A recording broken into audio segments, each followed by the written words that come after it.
You didn't know. But due to a situation, you were going to do it. General Hosan, he sent his boys out to look for you. You were fighting in a very unforgiving terrain, craggly rocks. You had two other units, known as the 35th and 27 Wolfhounds. One guy made a good point. He said they had nothing to worry about. He said the Wolfhounds had a river as a natural barrier to protect them, which they did. The 35th had a natural river to protect them, which they did. You didn't have none of those comforts. You were fighting very unforgiving territory, but you were going to get good real soon. General Hosan sent his men out to look for those Deuce Forge soldiers. He made contact with you. Few little skirmishes here and there, nothing major. He had to get a good feel of who you were. And then a major firefight came down. August the 3rd and 4th, major firefights come down. There were some mistakes were made that cannot be disputed. So when he had won that little quick victory, like one guy had once stated, I have given you a small victory. Enjoy it while you can. And General Hansan, he enjoyed his victory. Those black troops left some weapons on the battlefield. Oh yeah, we're gonna be in Busan real soon. But these black troops, when they make a mistake, they learn from real quick, and which you did. You weren't gonna repeat that again, and you didn't repeat that again. You made that one mistake, you learned from it. So General Hosan was happy. He's gonna be in Busan even faster than he thought he was gonna be. But again, he forgot in that equation who he was dealing with. These 10 Yanks got together, and the firefight started again. And every time he pushed him off ground, he felt good. Them black troops came back, we hit him right back. Whoa, wait a minute, hold on, what's going on here? His men were coming back on the field, fleeing the field. Go back and attack them again. They went back again to hit you. And they always would attack at night. They learned that real quick. Do not fight the Americans in broad daylight, it's suicide. One thing, our artillery was good and our air power was good.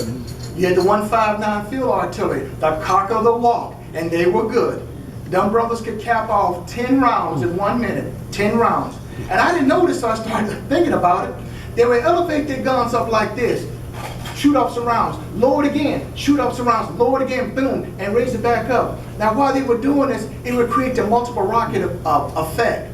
Because the reason why we know this, because one of the captured enemy soldiers said, before I die, I want to see that multiple rocket launcher unit you have. And it confused the American, like, we don't have nothing like that. But these brothers were good, because they had practiced over and over again, and they were protecting you with an iron steel rod, continually.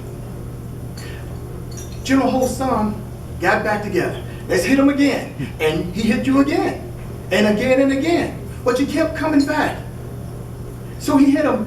This time, you pushed him off the ground, and you was on top of the hill. It came like, you know when you're a kid, who's king of the hill? He would be the king of the hill for a while, and you would come right back and take the hill from him. He would be the king of the hill, and you come right back and take it. General Hosan came to him and said, wait a minute, hold on. Let's regroup. 2 weeks had passed. Wait a minute, we're supposed to be in Busan. He had a major meeting with his boys. That's what you do when you make mistakes. You gotta have a meeting and find out what's going on, when you fell apart. Because at the bottom of that hill, he could look up, he could see them 10 Yanks silhouette against the sky, daring him to come up there and take him on, but he knew he had a problem. Now you said these are Americans, which is true. I want more intelligence of who they are. So of course you had to find out who he was dealing with. That makes sense, doesn't it? So he found out, his boys came back, the intelligence report, sir, these are black troops, and we found out that according to their people, they're worthless, and they won't fight, and they're scared of the night, and they're just not good troops. The only thing they do is stevedore type of work. Wait a minute, this can't be true because they keep pushing us off this doggone hill. So that can't be true. You gotta give me something more factual than that. But sir, this is who they are. All right. The general does a smart thing. Once you make mistakes, what do? You go back, you lick your wounds. He put together another strike force. And he went back after those Deuce 4 guys again. And he was determined to take that hill. And he took the hill, and he was happy. We pushed him off the hill, we got him. every time you do it, man, these guys keep coming back. And you put some wood on their behind too. Because see, every time he was losing men, he was having a hard time to replenish his stock. You had an option. You had troops coming in, even though you were hurting too, but he was hurting more. Remember, he outnumbered you, 7,600 to 10,000 men. You went to Korea with 3,175 men. You were authorized 3,792. You went to Korea with 3,175. So you went up to strength, but you were the largest Americans had. He outnumbered you in some cases 2.5 to 3-1 odds. And he was still losing. This is not normal. This is not according to textbook. And he attacked again and again. And these colored troops, these worthless Negroes, were holding their ground. And you were putting some wood on them, you put some hurting them so bad. By the time the month was over, you still was in charge of that hill. And I want to back up a little bit more, add something to that. When General Ho-San started out on this quest, like I said, this mathematical problem, he had no idea that it was going to be a 49-day combat siege. And that's what it was, a 49-day combat siege. The battle that you took part in, the Battle Mountain, can be compared to what you experienced, what the Americans experienced in Italy called the Casino operation. And that was a tough battle. You were in something just like that. And at the end of the month, those tan Yanks, those worthless troops, those Negroes, those blockhouse soldiers, the last of the Buffalo soldiers, you were in charge of that hill. And it must be pretty frustrating for a man who said in 2 weeks, I will be in Busan. He had let down his leader, Kim Il-sung, and he sent up that hill looking up at these black troops on top of a hill that he once should have been on. And of course, at the end of August, the final tally came in. You had suffered 500 casualties, 75 men were killed, 425 were injured. 56 men promoted to corporal, 23 promoted to sergeant, 4 guys promoted to sergeant first class, and 1 person promoted to a master sergeant. That's the price to replenish your stock of non-commissioned officers. You were fighting bravely. The month proved also to August the 6th, 1950, the first Medal of Honor recipient for the 25th Division came from you. And you back it up even further. This was the first Medal of Honor recipient at that time since the Spanish-American War. You had earned it after fighting against a very determined enemy. 1 Medal of Honor recipient, you had 10 Distinguished Service Cross recipients. I want to show you the significance behind it, what you were doing. At that time, you had won more Distinguished Service Crosses than any other regiment in Korea at that time. You had done that. I did the research, so I know. You did that. No one could even touch you on that. You won more when you compare it to other divisions. You had won more Distinguished Service Crosses than 2 other divisions combined. But no one was keeping tallies of that when they want to badmouth you. But I did. 34 Silver Stars, the 3rd highest award for valor. 128 Bronze Stars. And 500 Purple Hearts. You were slugging it out. And you were still in charge of the hill. General Ho-San was furious. Like I said, you had decimated several of his ranks. And he was so angry, he had a motorized unit. They were infantry, they rode motorcycles. This infantry unit, motorized. He said, stop, get off the motorcycles. I need to make you foot infantry, which he did to replenish his stock. I mean, you had told him you put some wood on there behind. You suffered 500 casualties, but he had suffered way more than you had. And he could not afford to replenish his stock. So he was making like Patton did that time, get anybody could, cooks, anybody, making them foot soldiers. Well, this is what he was doing. General Ho-San was doing this. So he put together this strike force, this killer force. He was mad. And in the month of August, it exchanged hands 19 times. Little did he know it changed hands a total of 23 times in 49 days of fighting. 23 times would exchange hands. 19 times in August and 5 times in September. He was mad. Put together his boys. They strike force. We're going back after him. And they did. And he hit them at night. He always came at night. And he was fighting these colored troops. and they try to use some trickery on you. Yeah, trickery. You can't beat them, join them.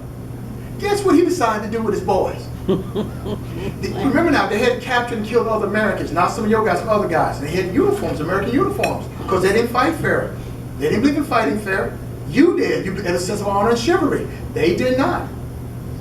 He told his guys, put on American uniforms, which they did. Paint your face black. They did this. Walk down the road toward them and act like black men, laughing and joking. And that's what they did. They walked down the road till one of our patrols was set up. Walked toward them, laughing and joking. Trying to mimic black troops, because black troops laugh and joke. And they came forward, and of course, you did the right thing. Halt! Who goes there? And they responded back. Remember I said they could speak English? We're going to the command post, CP. Okay, but you are also smart too. Because we know our own people. One thing, we don't smell like garlic. And number two, when black folks tell you to stop, you might want to stop. The guys are, hey, wait a minute, they don't seem like they quite want to budge. You know that feeling you have that something ain't right in the land of Oz? You had that. Guys, something ain't right here. Hey guys, stop. And they made the fatal mistake and not stopping. What do? You shoot at them. Bam, boom, a round goes off. Lands next to him, and these guys take off running toward the CP and said, this is not normal. Because these guys were the bait, behind it was the main force. When that first round got capped off, guess what? Here come the North Koreans right behind them. And the firefight started around by 10 o'clock at night, and it went all into the wee hours in the morning. And the fighting was brutal. Remember, he wanted to take that hill. They were going back and forth and everything. It came down from man to man, squad to squad, platoon. I mean, you were squaring off with them. One brother was telling me, I read a story, and I didn't tell me, reading the story, one of the brothers was running, and he stopped. He had lost his weapon, and for some reason, he got behind a rock, and he waited. The enemy did a fatal mistake. He came with the weapon first, big mistake. He grabs it from it, used the weapon on the enemy, killed him with his own weapon. Things like this, they were fighting back and forth, doing a lot of great things. At the end of the month, at the firefight, beginning of September, he finally pushed you off the hill. But he paid a heavy price for it. He refortified his position again. He didn't know the firefight was not over. He had 19 more days to deal with you. He didn't know that. He did his best to stop you. And every time he would fight you, push, during the month of September, it was quite interesting. They took the hill 3 times. You took it twice. You took it twice. Major Hosan, on top of that hill, it must be difficult for him to be on top of that hill and look out there in the distance on a clear day and see his prize, Hosan, and look down and see those colored troops right in front of him, and look back out at that pride of his of Hosan and seeing these Negro troops in front of him that he had to deal with. And he had another meeting with his boys. You got to do that, you got to have meetings. Now guys, you have told me that these guys are worthless, they won't fight, they throw down their weapons and all this mess. Well, guess what? They're decimating my ranks. I got a problem with this. Somebody give me some faulty intelligence. Either the Americans lied to you or you're lying to me. And to show you how much he feared you, he started using Soviet tactics. He told his men, you get on the hill. You will not retreat from these Negro troops ever again. If you retreat from them, you will be killed. And he wasn't joking. He put behind them death squads. If you ever watched that movie called Stalingrad? Yes. That's what he had behind his men. You, of all things, decide to attack in broad daylight. No one attacks in broad daylight. You attacked in broad daylight going up the hill. The enemy could see them coming, and they looked behind them.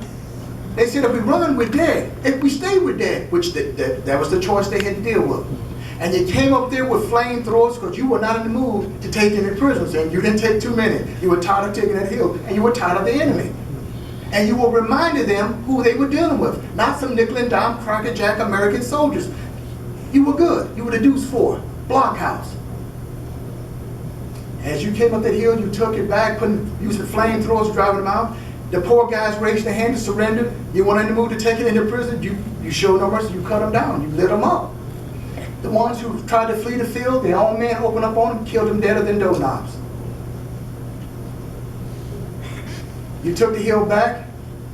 He came right back. He took it again too.